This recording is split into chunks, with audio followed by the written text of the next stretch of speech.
नमस्कार, मैं हिमांशु मिश्रा और आप देख रहे हैं द इनसाइड स्टोरी। आज बात करेंगे चुनाव की। जी हां, 2024 के चुनाव को लेकर लगातार कवायतें शुरू कर दी गई हैं। एक तरफ भारतीय जनता पार्टी है, वो अपनी प्रक्रिया में है कि किस तरह से चुनाव जीता जाए, किस तरह की रणनीति अपनाई जाए। दूसरी तरफ महागठबंधन बनता हुआ नजर आ रहा है। 23 तारीख को हम सब जानते हैं एक बड़ी बैठक पटना के अंदर होने वाली है और इस बीच खबर यह आ रही है कि ये जो महागठबंधन है ये एक प्लान बना रहा है, मास्टर प्लान बना रहा है कि किस तरह से भारतीय जनता पार्टी का विजय रथ रोका जा सके। उसके लिए ऑपरेशन 50 बताया जा रहा है। अब ये ऑपरेशन 50 है क्या, इसको लेकर आज बात करेंगे इनसाइड स्टोरी में। डॉक्टर संजीव त्रिवेदी जी पत्रकार हमारे साथ हैं। संजय जी, ये ऑपरेशन 50 है क्या और क्या ये असल में बीजेपी को रोक पाने में समर्थ रखता है? ये जो प्लान बन रहा है, क्या इसमें इतनी जादूगरी है कि वो प्रधानमंत्री के औरे को और बीजेपी के जो जिस तरह से वो चुनाव जीतती है उसको रोक पाए? देखिए, विपक्षी एकता का जो मुख्य उद्देश्य है वो ये है कि सरकार बना ली जाए। तो ये मैक्सिमम एक्सपेक्टेशन है विपक्ष का कि सरकार भाजपा की हट जाए और विपक्ष की सरकार बन जाए। मैक्सिमम एक्सपेक्टेशन को प्रभाव में लाने के लिए एक प्लान 475 सोचा गया है। प्लान 475 का मतलब यह है कि देश की 543 लोकसभा सीटें हैं, उनमें से कम 475 ऐसी सीटें हों जिन पर भारतीय जनता पार्टी के उम्मीदवार से सीधे की टक्कर हो। 475 ऐसी सीटें हो जहां भाजपा हो या एनडीए हो, उम्मीदवार अगर वो बीजेपी समर्थित हो या बीजेपी का उम्मीदवार हो तो उससे सीधी टक्कर ले। ऐसे कम से कम 475 सीटें होनी चाहिए। माना जा रहा है 50-60 सीटें ऐसी होंगी जिसमें कि त्रिकोणीय फाइट या चतुष्कोणीय फाइट होगा, लेकिन 475 प्लान 475 कुछ ऐसी सीटें होनी चाहिए, क्योंकि ये आकलन है विपक्ष का कि जहां भी आमने सामने की टक्कर होती है भारतीय जनता पार्टी को हराया जा सकता है। ये मैक्सिमम प्लान है कि 475 अगर हम सामने सामने लड़ेंगे तो हम अधिकतर सीटों में उनको हरा देंगे और जहां भी त्रिकोणीय होगा वहां भारतीय जनता पार्टी को जीत मिलने की संभावना बढ़ेगी। तो एक तो ये प्लान है, और जब अगर मान लीजिए हरा देंगे तो हम सरकार बना लेंगे। दूसरा प्लान जिस पर बहुत संजीदगी से काम किया जा रहा है, और ये प्लान ये है कि वो मैक्सिमम प्लान है। मिनिमम प्लान क्या है? आप प्रैक्टिकल तरीके से बढ़ रहे हैं तो सबसे पहला और छोटा लक्ष्य क्या होना चाहिए और फिर सबसे बड़ा लक्ष्य क्या होना चाहिए? तो बड़ा लक्ष्य के बारे में आमतौर पे लोग बात करते हैं, छोटे लक्ष्य के बारे में बात नहीं करते हैं क्योंकि फिर तैयारी छोटी लगने लगती है। पर जो मिनिमम प्लान है विपक्ष का वो ये है कि चुनाव ऐसे लड़ना है कि जो 300 सीटों पर भारतीय जनता पार्टी फिलहाल है ना, उसमें बहुमत का आंकड़ा 272 का है, वो पार करके वो 300 पे खड़ी है आज की तारीख में। हर हाल में उसे इस बार 50 सीट कम से कम आनी चाहिए। फर्ज आप करें कि भारतीय जनता पार्टी नरेंद्र मोदी के नेतृत्व में इस बार भी बढ़िया कर जाती है, लेकिन वो इतना बढ़िया न करे कि उसको 300 आए, वो इतना बढ़िया न करे कि वो बहुमत पा जाए, वो इतना बढ़िया न करे कि दूसरों की सहायता के बगैर बीजेपी की सरकार बन पाए, यानी कि वो 250 के आसपास। हाँ, तो ये जो एक मिनिमम प्लान है, इसी को ऑपरेशन 50 मन ही मन आपस में नेता बात करने लगे हैं। हालांकि इसके बारे में बताया नहीं जाता है, लेकिन ये एक व्यूह रचना का पार्ट है कि छोटा प्लान, उससे बड़ा प्लान और फाइनल प्लान। फाइनल प्लान है कि भाई हम सरकार बनाएंगे। अब वो सरकार 2024 में बनती है, 2029 में बनती है, ये देखने वाली बात होगी। लेकिन ये प्लान तो इसी बार संभव कर देना है कि जो 2 बार बहुमत की सरकार बनी है इस देश में, भारतीय जनता पार्टी की बहुमत की सरकार नहीं बनने देनी है। ये संकल्प पटना में वैसे तो अमूमन बातचीत होती रही है। राहुल गांधी भी जब विदेश यात्रा में थे तो उन्होंने कहा कि आप गणित देख लीजिए, हम जीत रहे हैं। तो जीत की दिशा में पहला पड़ाव ये होने जा रहा है। इस पर पटना में भी बात होगी और आम सहमति लोगों के बीच बन चुकी है कि पहले स्टेप के तौर पर 50 सीटें ऐसी चिन्हित कर ली जाएं जहां उन्हें हराना ही हराना है। अच्छा, इसका इम्पैक्ट क्या पड़ने वाला है? 50 सीटें अगर कम हो गई, और क्योंकि एनडीए में और भी दल हैं, उनके समर्थक हैं, उनको मिलाकर सरकार आसानी से बना भी लेगी भारतीय जनता पार्टी, और वो कारीगरी जो है हमने कई राज्यों में भी देखी है, और ऐसे में भी देखी है जहाँ पर Bharatiya Janata party, north east के कई राज्य हैं जहाँ पर बहुत कम है, अपने उनकी बीजेपी की हिस्सेदारी बहुत कम है, लेकिन सरकार में है वो। तो भारतीय जनता पार्टी अगर 50 सीटें कम भी होती है तब भी सरकार बना लेगी, लेकिन इससे कोई इम्पैक्ट पड़ेगा क्या? उसकी सेहत पे कोई असर पड़ेगा क्या? देखिए, विपक्षी दलों का आकलन है, मैं एक नेता से बात कर रहा था जो इस पूरे घटनाक्रम में इन्वॉल्व भी हैं, तो उनका कहना है कि आप प्रधानमंत्री मोदी के पर्सनालिटी का आकलन करिए। प्रधानमंत्री मोदी ने मुख्यमंत्री के तौर पर और प्रधानमंत्री के तौर पर जब भी सरकारें चलाई हैं, बहुमत की सरकार चलाई है। जितने दिन वो गुजरात में रहे, बहुमत की सरकार चलाते रहे।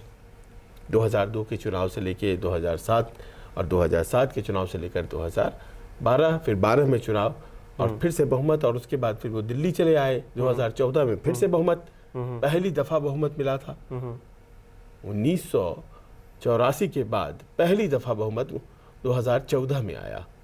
89 में वीपी सिंह को बहुमत नहीं, 91 में नरसिम्हा राव को बहुमत नहीं, फिर 96, 98, 99, 2004, 2009 बिल्कुल बहुमत नहीं, हमेशा कोalition की सरकार, लेकिन 2014 में बहुमत की सरकार।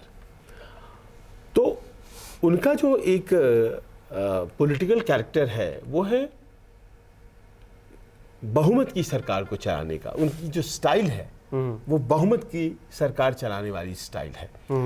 उनके लिए वो जो कोएलिशन के जो पेंच होते हैं उसको समझना, कोएलिशन में कैसे नेता जो मात्र 5 सीट या 4 सीट वाला नेता है, जिसके पास 2 या 3 ही सांसद है, वो किस तरह से बड़े बड़े फैसलों पर अपना असर डाल देता है, इन सब का अनुभव उनको नहीं है।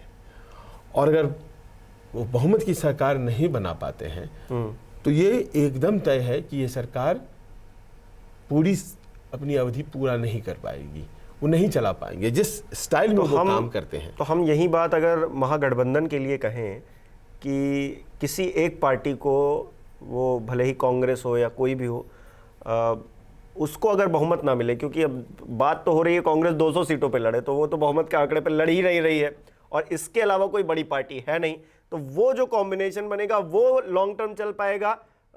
इस पे भी सवाल लोग पूछते हैं, वो कह रहे हैं कि ये नहीं चल पाएगा। जब बिल्कुल सही है, वो इसकी कोई गारंटी नहीं है। पर इस देश ने देखा है कि जो 1974 का मॉडल था, जो जेपी के टाइम में आया, और जिस मॉडल पर 1977 के चुनाव हुए, उसमें तमाम दल एक हो गए। जनता पार्टी बनी और कांग्रेस पार्टी, प्रचंड बहुमत वाली पार्टी, वो चुनाव हार गई। लेकिन उस वक्त के हालातों में और आज के हालातों में क्या डिफरेंस देख पाते हैं? हालात तो हर समय के साथ बदलते हैं, लिहाजा आपको 1989 का भी इलेक्शन देखना चाहिए। वीपी सिंह मॉडल, राजीव गांधी की प्रचंड बहुमत की 413 सीटों वाली सरकार, और सारी पार्टियां एक हो गई वीपी सिंह के नेतृत्व में, जनता दल बना और उसने हरा दिया राजीव गांधी को। बहुत ज़्यादा दूर मत जाइए, 2004 में आइए, अटल जी की सरकार अभेद किला लग रही थी, कहा जा रहा था कि फील गुड फैक्टर है, ये हार नहीं सकती है, लेकिन फिर से गठबंधन बना। यूपीए की कल्पना जो है वो तो चुनाव बाद की है, लेकिन इस तरह का फॉर्मेशन तो चुनाव पहले हो गया था, चुनाव से पहले हो गया था।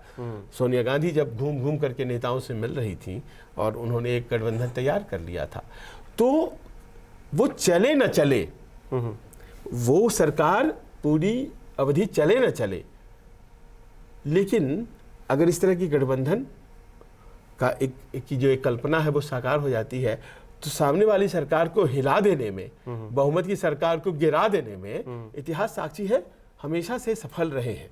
पहले का जो कोएलिशन बनता था, गठबंधन बनता था, उसमें महत्वाकांक्षाएं थोड़ी लोग सीमित रखते थे अपनी। आज के समय में जो नेताओं की महत्वाकांक्षाएं हैं वो ना तो इस कोएलिशन को सक्सेसफुल कर देने के लिए नजर आती हैं, और क्योंकि नेता ऐसे ऐसे बयान देते हैं, ऐसी ऐसी बातें कहते हैं, वो लगता नहीं है कि वो अपने प्रॉफिट से परे या फिर अपने कंफर्ट से परे देखना चाहते हैं।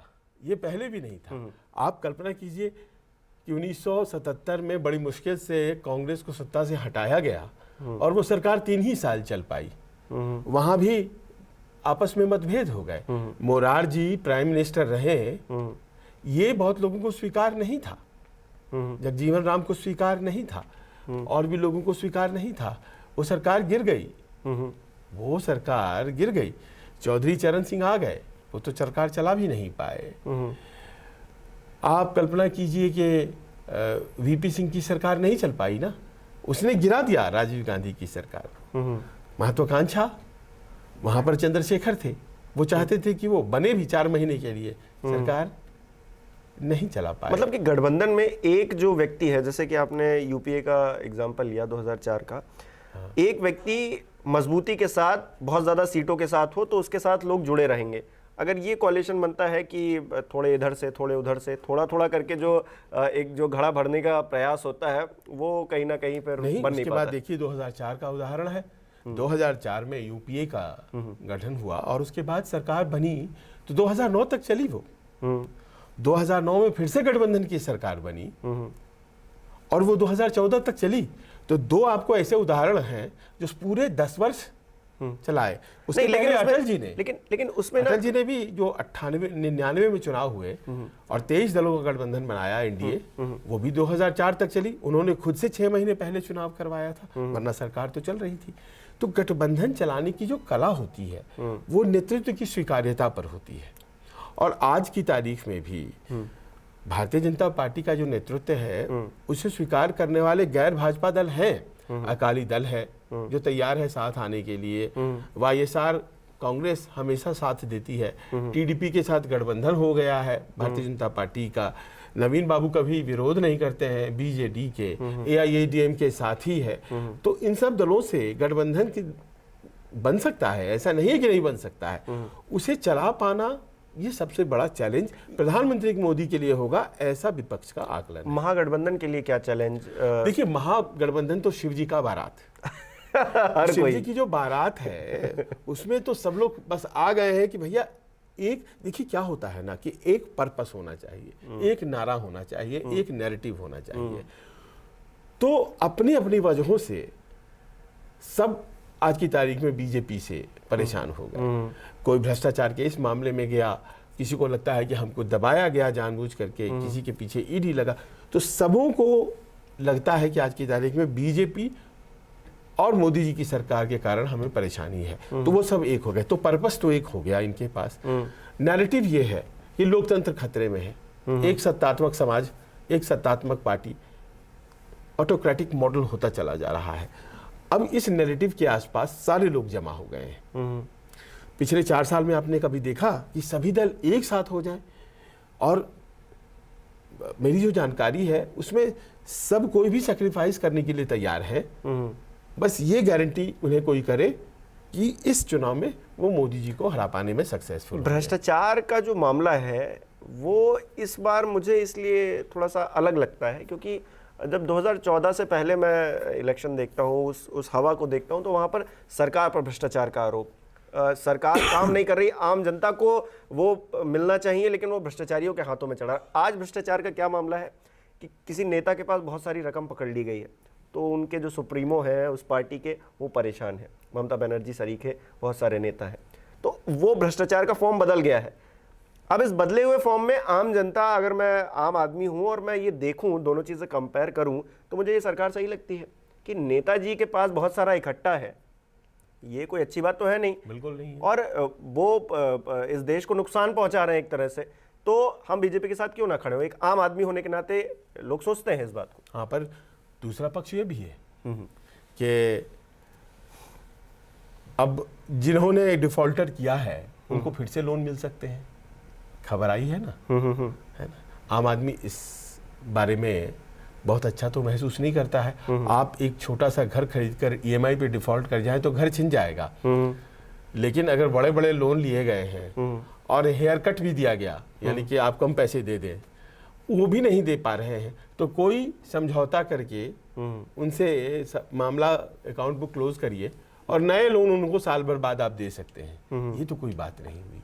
तो इस तरह की बातों में बहुत लोगों को मैं बात कर रहा था, पहलवान वाले एपिसोड में बहुत लोग खुश नहीं हैं। देखिए, ये सब चीज़ें ऐसी होती हैं जो कि एक माहौल बनाती हैं। अब ये मुद्दे क्या लोगों को वोटिंग के टाइम पर प्रभावित करेंगे। दूसरा है पक्ष कि जितनी भी भ्रष्टाचार वाली पार्टियां हैं जिनके बारे में आप कह रहे हैं, उनका जो बेसिस है वो राजनीति में शुचिता है, इस कारण से वो नेता है ऐसा नहीं है। उनका बेसिस कास्ट है। तो जो कास्टमैन होता है, ये डेमोक्रेसी की गलती कह लीजिए, जो भी कह लीजिए, कि जो कास्ट होता है वो इतना कॉन्क्रीटाइज हो गया है, इतना मजबूत हो गया हमारे देश में कि वो अपने नेता की गलतियां नहीं देखता है। मैं देख पा रहा था ब्रजभूषण शरण सिंह को डिफेंड करते हुए उनकी महिला सपोर्टर्स के आप बयान सुनिएगा तो आप आश्चर्य में पड़ जाएंगे। बिल्कुल बिल्कुल, वो मतलब अजीब व गरीब, अजीबो गरीब। तो लेकिन बयान है भाई, वो वोटर है देश के, और वो आप उन्हें कुछ भी कह लीजिए वो देंगे वोट। इसी प्रकार जो ये पार्टियां हैं जिनके ऊपर ईडी सीबीआई लगी है, किसी भी नेता का जो सबसे अंधभक्त है उसे पूछिए, उसको लगता ही नहीं है कि करप्शन हुआ होगा। कोई नहीं मानता है इस बात को कि करप्शन हुआ होगा, जबकि सुप्रीम कोर्ट में, हाई कोर्ट में मामले चल रहे हैं, साबित भी हुए हैं। फिर भी अगर उनके लिए वो नेता भगवान है तो है। तो इसीलिए आप ये रहने दीजिए कि या ये करप्शन क्या डिटरमिन करेगा कास्ट, एक फैक्टर जो कि गोलबंद करेगा लोगों को, और दूसरा फैक्टर हिंदुत्व और मोदी जी का चेहरा। इन्हीं दोनों फैक्टर्स के आसपास लड़ाई होगी। पाया ये गया है कि कास्ट जो होता है, हिंदुत्व किसी चीज से अगर पकड़ में आती है तो वो कास्टिस्ट पॉलिटिक्स। एक लाभार्थी वर्ग भी है, उसको हम नहीं भूल सकते। पिछले सालों में जिस तरह से चुनाव में उसने अपना रोल प्ले किया है, और अब जो पार्टियां लगातार उसकी तरफ फ्रीबीज की बातें करती रहती हैं, वो भी मुझे एक वर्ग नज़र आता है।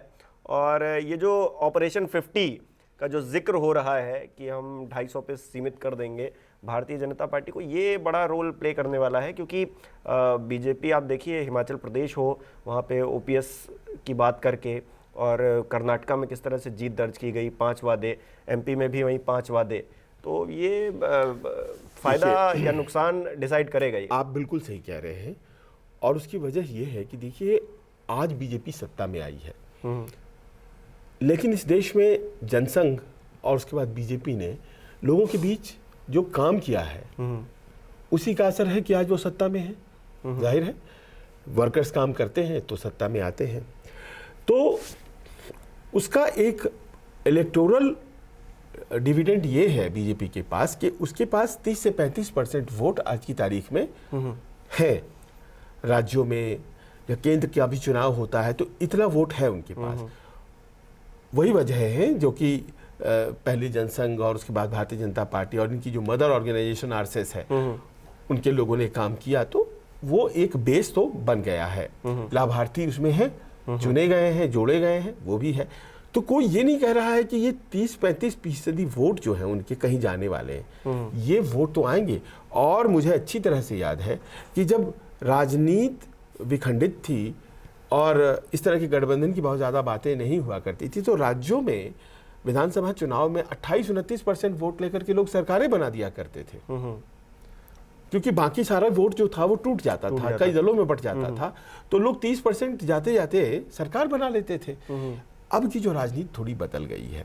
अब की राजनीति में 30-35% वोट तो आपके पास होने चाहिए अगर भारतीय जनता पार्टी को हराना है आपको। और वैसी स्थिति में अगर आप सरसरी तौर पर देखिए पूरे देश में, तो चैलेंज करने की पोजीशन में कांग्रेस को छोड़कर कोई नहीं है भारतीय जनता पार्टी। अगर कोई एक पार्टी चैलेंज भी कर सकती है मध्य प्रदेश में, राजस्थान में, हिमाचल में, छत्तीसगढ़ में, कुछ राज्यों में, तो वो कांग्रेस ही है। यानी कि किसी भी विपक्षी दल को अगर इंडिपेंडेंटली चैलेंज करना है तो उसे पहले कांग्रेस के बराबर तो होना पड़ेगा।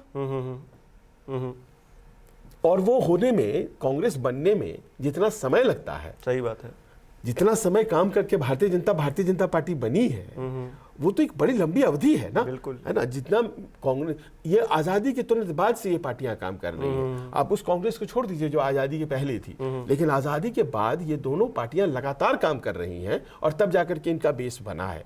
तो बाकी का कोई दल तो उस पोजीशन में है नहीं। कांग्रेस कमजोर है, लेकिन वही एक है जो चैलेंज कर सकती है।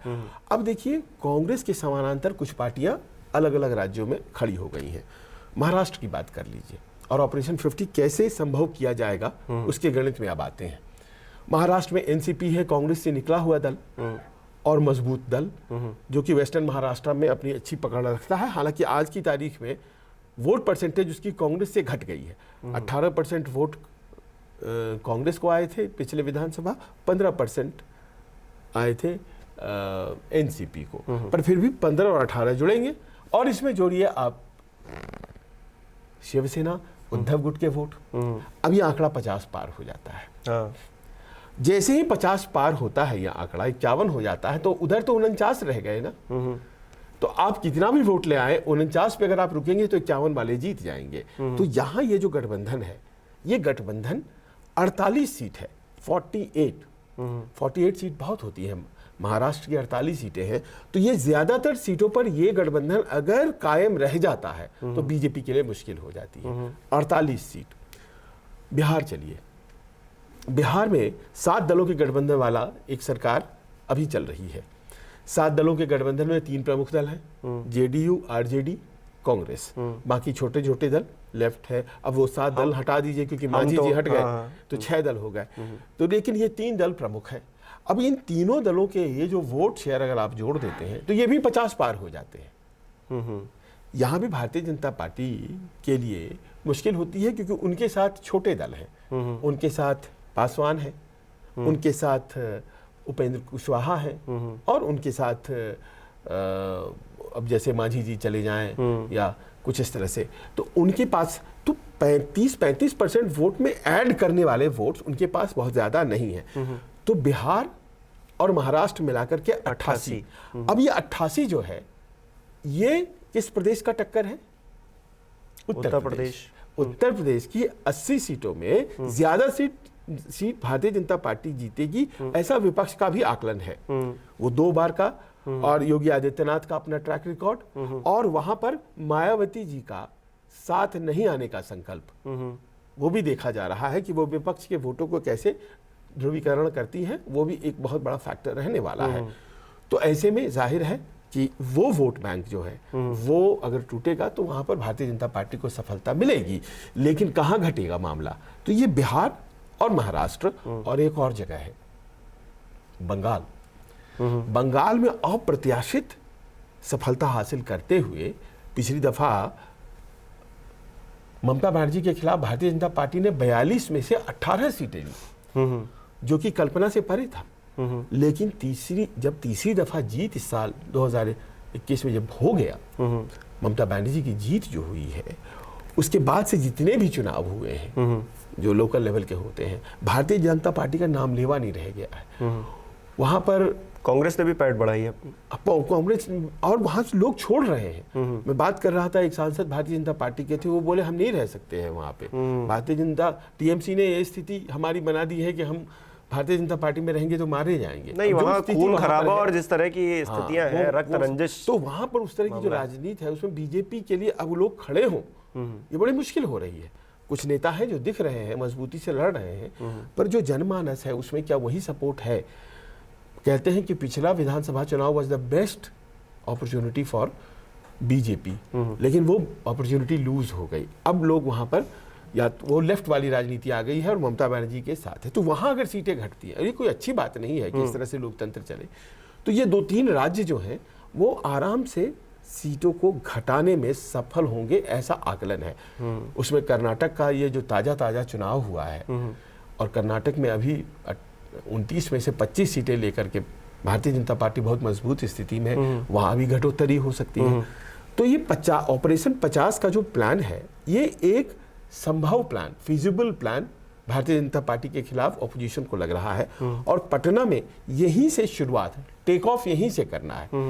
इतना तो तय हम कर देते हैं कि इस बार गठबंधन की सरकार मोदी जी की नहीं बनेगी। जिन राज्यों का जिक्र किया, इन राज्यों से बड़ी आसानी से अगर, क्योंकि भारतीय जनता पार्टी मैक्सिमम सीटें इन राज्यों में जीती है, तो वहाँ पे अगर ऑपरेशन जो 50 है, ये तो इन्हीं राज्यों से रोका जा सकता है।